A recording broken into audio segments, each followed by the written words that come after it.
हाटडीही block इंचुलरे खेली जाइछि shocker छाया। गतकाली opera नाटक देखा परिवार सांगरे जाई आउ घर को फेरिले नहीं प्रशांत। राति सारा परिवार लोक बादाम पापड़ दे यात्रा देखाउथिबा प्रशांत जी सकाळू समस्त को छाड़ी चली जिवे ताहा किए बा जानिथिला। सांगरे पाखरे बसी गतकाली जो पत्नी दुख सीन रे भांगी पड़ुथिला ताकू बुझाउथिला प्रशांत, किंतु राति रे देखुथिबा नाटक जे सकाळू ता भाग्य रे घटिबो ताहा किए बा जानिथिला। समस्ते एभली खबर शुणी आखिर निद हजि जाइछि। दुई पुओ बापा एपरी मृत्यु खबर शुणी अबाक होई पड़िछन्ति।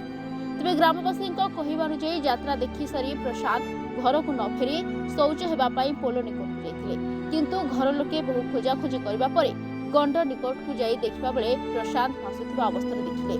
तेबे आनंदपुर विधायक अभिमन्यु सेठी संगे संगे जोगाजोग करी प्रशांत को मेडिकल नेथिले। डाक्टर सेठारे ताकू मृत घोषणा करथिले। परे खबर पाई नंदीपदा पुलिस घटनास्थल पहुंची सबको व्यवसाय उपखंड चिकित्सा केन्द्र को पठाइथिला। तेबे एभली घटना समग्र ग्रामवासी मनरे शोकर छाया खेली जाइथिबा बेले विधायक अभिमन्यु सेठी पहुंची दुख प्रकाश करथिले।